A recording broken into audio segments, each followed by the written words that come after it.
প্রিয় BA fifth সেমিস্টারের ছাত্রছাত্রীরা, আজকে আমি যে বিষয় নিয়ে আলোচনা করব সেটি হচ্ছে তোমাদের যে সোশ্যোলজি জেনারেল পেপার সাবজেক্টটি রয়েছে, জেন্ডার।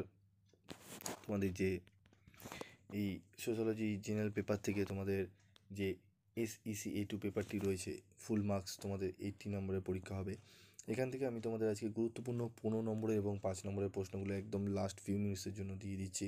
তোমাদের অনেক রিকোয়েস্টে আমি তোমাদের এই সাবজেক্টে ভিডিওটি বানালাম। তো তোমরা দেখে নাও তোমাদের 15 নম্বরে কী কী প্রশ্ন আসতে পারে এবারের জন্য।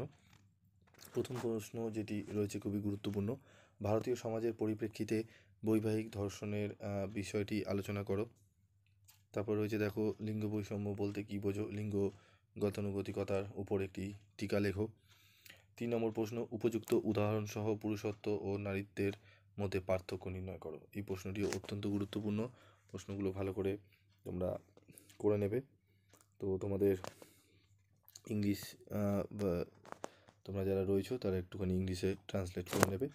তো তারপর রয়েছে লিঙ্গ দ্বৈত কী, লিঙ্গ দ্বৈতের পরিপ্রেক্ষিতে LGBT সম্প্রদায়ের সমস্যাগুলি আলোচনা করো।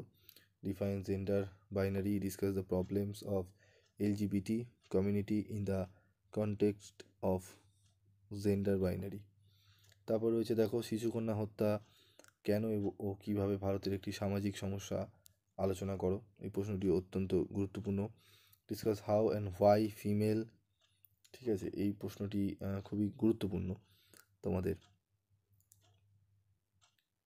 তারপর রয়েছে দেখো, এই 5টি প্রশ্ন তোমাদের গুরুত্ব সহকারে করতে হবে। এই 5টি প্রশ্ন যদি 15 নম্বরে করে নাও, আশা করি তোমরা মিনিমাম 2টি প্রশ্ন কমন এখান থেকে পেয়ে যাবে। তো উত্তরগুলো ভালো করে নিও, তোমাদের সামনেই পরীক্ষা। এবার চলে আসবো আমরা 5 নম্বরের প্রশ্ন। 5 নম্বরের প্রশ্নটি দেখে নেব। দেখো, কর্মক্ষেত্রে মহিলাদের যৌন হেনস্থার প্রতিকারের ওপর একটি টিকা লেখো। বিশাখা বিচারের উপর একটি টিকা লেখো। বাল্যবিবাহের কারণ ও প্রভাবগুলি কী কী, পক্সো আইনের বৈশিষ্ট্যগুলি কী কী, অত্যন্ত গুরুত্বপূর্ণ এই প্রশ্নগুলি। তারপর রয়েছে পুরুষত্বের বৈশিষ্ট্যগুলি চিহ্নিত করো। ঠিক আছে, এই প্রশ্নগুলো যেগুলো দিয়েছি সেগুলো অত্যন্ত গুরুত্বপূর্ণ, ভালো করে তোমরা কিন্তু পড়ে নেবে এই প্রশ্নগুলো, ঠিক আছে। তারপর রয়েছে দেখো, জৈবিক লিঙ্গ এবং সামাজিক লিঙ্গের মধ্যে পার্থক্যগুলি কী কী, প্রকাশিত ও অপ্রকাশিত বৈপরীত্য কী। এই 7টি প্রশ্ন দিলাম, এই 7টি প্রশ্ন ভালো করে তোমরা করে দিও একদম লাস্ট মিনিটের জন্য। এখান থেকে তোমরা মিনিমাম 3টে থেকে 2টো প্রশ্ন কমন পাবেই। তো এই প্রশ্নগুলো একদম শর্ট প্রশ্ন সাজেশান দিলাম আমি তোমাদের।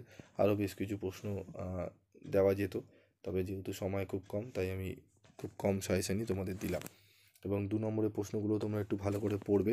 2 নম্বরের প্রশ্ন এখানে টাইপ করা নেই, তোমরা যদি চাও কমেন্ট বক্সে লিখে জানিও, আমি 2 নম্বরের প্রশ্ন তোমাদের আমি দিয়ে দেবো। আজকের মতো ভিডিওটি শেষ করব। তবে 2 নম্বরের জন্য তোমরা পড়তে পারো, LGBT সম্পূর্ণ রূপটা পড়বে, পক্সোর সম্পূর্ণ রূপ পড়বে, POSH, এই 3টের সম্পূর্ণ নামগুলো পড়ে যাবে। এখান থেকে তোমরা একটি 2 নম্বরে পেয়ে যাবে। তারপর তোমরা পড়তে পারো লিঙ্গ বৈষম্য কাকে বলে, ঠিক আছে, গার্হস্থ্য হিংসা প্রতিরোধের 2টি আইন উল্লেখ করো, বাল্যবিবাহ প্রতিরোধের যে কোনো 2টি আইন উল্লেখ করো। এই প্রশ্নগুলো পড়লে আশা করি সেখান থেকেও তোমরা কিন্তু 2 নম্বরে 5টি প্রশ্ন দেয়, সেখান থেকেও তোমরা কিন্তু 2টি থেকে 3টি প্রশ্ন কমন পেয়ে যাবে। আজকের মতো ভিডিওটি শেষ করছি, দেখা হচ্ছে পরবর্তী ভিডিওতে। সকলে ভালো থাকবে, সুস্থ থাকবে।